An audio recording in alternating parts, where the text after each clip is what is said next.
নমস্কার বন্ধুরা, ড্যামবাজ পিহু একটা নতুন মিনি ব্লগে তোমাদের স্বাগতম। তোমরা সবাই কেমন আছো? আশা করছি সবাই ভালো আছো। আমরা খুব ভালো আছি। ব্লগটা শ্যুট করেছিলাম ভাইফোঁটার ঠিক আগের দিন সন্ধেবেলা। যাচ্ছিলাম একটু ওদের জন্য গিফট নিতে। সব কাজ সেরে তাড়াতাড়ি দৌড়ে গেছিলাম বাজারে ওদের জন্য গিফট নিয়ে আসার জন্য। ওর বাবার তো সময় হয়ে উঠছিল না। আর তোমরা তো দেখলেই দুর্গাপুজো থেকে শুরু করে কোনো ভালো অনুষ্ঠানে ওর বাবা আমাদের সঙ্গে খুব কমই থাকে। তো ওর বাবাকে তো পাওয়াই যায় না, সব কাজ আমাকেই প্রায় একা হাতেই করতে হয়। তো আজকেও তাই করছি। ওর বাবা ছিল না, তো বীরের জন্য একটা সোয়েটার নিয়ে আসলাম, আর দুটো সোয়েটার নিয়ে আসছি, আর পিহুর জন্য একটা জামা নিয়ে আসলাম। তো তারপরে রাত্রে আর কোনো ভিডিও শ্যুট করিনি। পরদিন সকালবেলা একবারে ভিডিও শ্যুট করছি। দেখো সকাল সকাল আমার রান্নাবান্না প্রায় হয়ে গেল। ডাল ভাত করেছি, ডিমের কারি করেছি, আর একটা মিক্স ভাজা করেছি ফুলকপি আলু পেঁয়াজ করে দিয়ে। তো রান্নাবান্না হয়ে গেছে। পিহুর বাবা খেয়ে দিয়ে চলে গেছে ডিউটিতে। কোনো ভালো অনুষ্ঠানে পিহুর বাবা থাকে না, তখন একটু মনটা খারাপ হয়। কারণ আজকে দেখো ছেলেমেয়ের এত ভালো একটা স্পেশাল অনুষ্ঠান, কিন্তু ওর বাবা নেই। তো সকালবেলা ওর বাবা মিষ্টিটা এনে দিয়ে গেছে, আর একটু ফল এনে দিয়েছিল পুজো করার জন্য। তারপরে ও ডিউটিতে চলে গেছে। ওরও মনটা খারাপ হয়েছে যে ও দেখতে পেলো না যে ওরা কীভাবে ভাইফোঁটা দেবে। তো আর কি করা যাবে, এভাবেই মন খারাপ নিয়ে এগিয়ে যেতে হবে। আর আমার কাছে এটা ছিল খুবই স্পেশাল, কারণ আছে পিহুর প্রথম ভাইফোঁটা, আর বীরেরও প্রথম, কিন্তু এটা বোনফোঁটা। আমি দুটোই উদযাপন করেছি, ভাইফোঁটা ও বোনফোঁটা দুটোই উদযাপন করেছি। যখন ভাই বোনের মঙ্গল কামনা সরি যখন বোন ভাইয়ের মঙ্গল কামনা করতে পারে, তো ভাই কেন বোন দিদির মঙ্গল কামনা করবে না? এই উদ্দেশ্যে আমি ভাইফোঁটা ও বোনফোঁটা দুটোই উদযাপন করলাম। তোমরা অবশ্যই জানিও ব্লগটা কেমন হয়েছে, আর আমি যেটা করলাম সেটা ঠিক করলাম কিনা ভুল করলাম সেটাও তোমরা বলো কমেন্টের মাধ্যমে। তো আমি দেখো বীরকে কোলে নিয়ে সম্পূর্ণ এদিকে পূজা ঘরে এসে সম্পূর্ণ কাজ করছি। সকাল থেকে বীর ঘুম থেকে উঠে গেছে, আর কোল একদম ছাড়ছে না, আর ঘ্যান ঘ্যান করছে, আর কারো কোলে যাচ্ছেও না। তাই ওকে কোলে নিয়ে সমস্ত কাজ আমাকে করতে হচ্ছে। একটু কষ্ট হলো, কিন্তু খুব মজাও লাগছে যে আমি আজকে এই দিনটা পালন করতে পারছি। আমার অনেক দিনের খুব ইচ্ছে ছিল, কারণ আমরা তো 3 বোন, কোনোদিন ভাইফোঁটা করতে পারিনি। ওই পাতানো দাদা ছিল, তো খুব কম দিনই আমরা ভাইফোঁটা করেছি। বিয়ের পর থেকে তো তারপরে করাই হয়নি। তো এই দিনটার জন্য আমি অনেক দিন থেকেই আশা করেছিলাম। তো আজকে আমার এই আশাটা পূরণ হলো, স্বপ্নটাও পূরণ হলো। সত্যি আজকে আমার ঘরে রাখি পূর্ণিমা ভাইফোঁটা পালন হচ্ছে। ভগবানের ইচ্ছে সম্পূর্ণ সম্ভব হলো। তাই ভগবানকে অশেষ ধন্যবাদ। শিখিয়ে দিচ্ছিলাম এটা বলার জন্য যে বলো, ভাইয়ের কপালে তিলক ফোঁটা, জমঘরে পড়ল কাঁটা, যমুনা দেয় জমকে ফোঁটা, আমি দিই আমার ভাইকে ফোঁটা। কারণ ও তো এই ফার্স্ট টাইম দিচ্ছে, ওরও জানা ছিল না, তাই আমাকে বলে বলে দিতে হচ্ছে, ও করছে। সত্যি এত সুন্দর একটা দিন আমি কোনোদিন পাবো আমি ভাবতেও পারি না। আমার তো আজকে এত খুশি লাগছে বলতে পারবো না।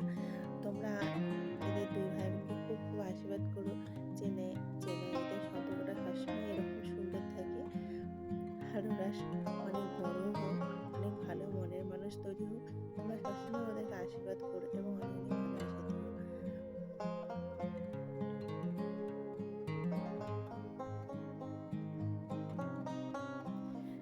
পিহু ভাইকে আশীর্বাদ করছে।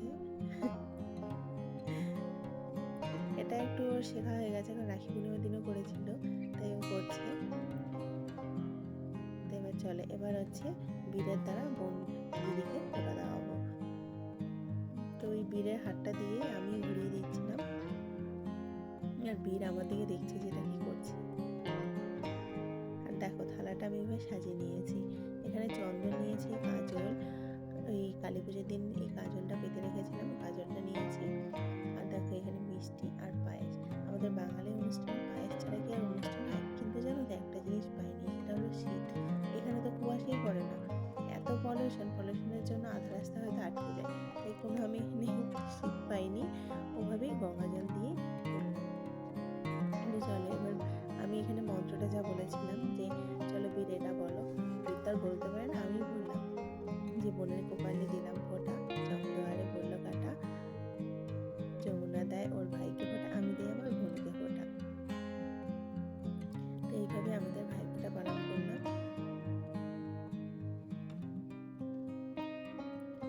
ছোট্ট বীর সোনা দেখো পিহুকে প্রণাম করে নিল। দিদিকে প্রণাম করতে হবে না আজকে দিনে বলো?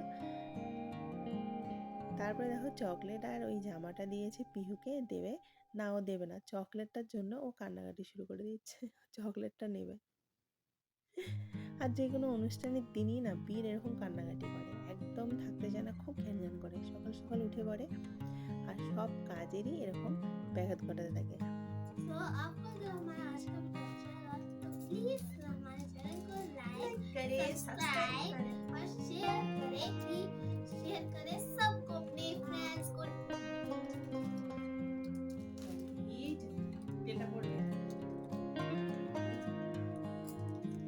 और कमेंट करें कि आपको हमारा आज का भाई दूज वाला वीडियो कैसा लगा।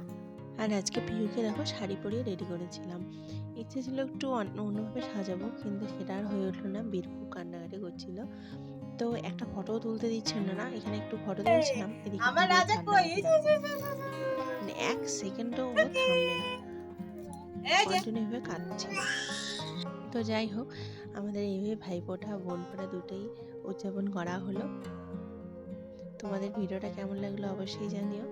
আর এখন একটু মহারাজ দেখো একটু বসেছে, একটু খিদেও পেয়েছিল, খাইয়ে দিলাম। আর সকাল থেকে পিহু উপোস ছিল, তো আমরা কিছু ফটোশ্যুট করেছিলাম, সেগুলো তোমাদের সঙ্গে একটু শেয়ার করছি। দুষ্টু মিষ্টি ভাই বোনের কিছু ছবি। তোমরা ওদেরকে অনেক অনেক আশীর্বাদ করো, অনেক ভালোবাসা দিও প্লিজ। আর করেছিলাম পায়েস, বাঙালির অনুষ্ঠান বলে কথা, পায়েস না হলে চলে। তো আজকে পায়েস একটু বানিয়েছিলাম আর লুচি বানিয়েছিলাম। এখন পিহু ওটা খাবে, এতটা টাইম না খেয়েছিল, এটার জন্য তো ওকে অশেষ ধন্যবাদ। তো ফার্স্ট টাইম এতটা টাইম না খেয়ে থাকলো, তবু ভাইয়ের জন্য। তো চলো খেয়ে নি গো, আমিও তারপরে খেয়ে নিবো, আমি এখনো খাইনি। তো আজকের ব্লগটা এখানে শেষ করছি, অন্য একদিন আরেকটি নতুন ব্লগের সাথে দেখা হবে। তোমরা সবাই ভালো থেকো, সুস্থ থেকো, আর অবশ্যই আমার পাশে থেকো, আমাকে আশীর্বাদ করো। তোমাদের আশীর্বাদ ছাড়া আমি কখনই আমার এই পথটা চলতে পারবো না। তোমরা প্লিজ আমার পাশে থেকো। Bye bye.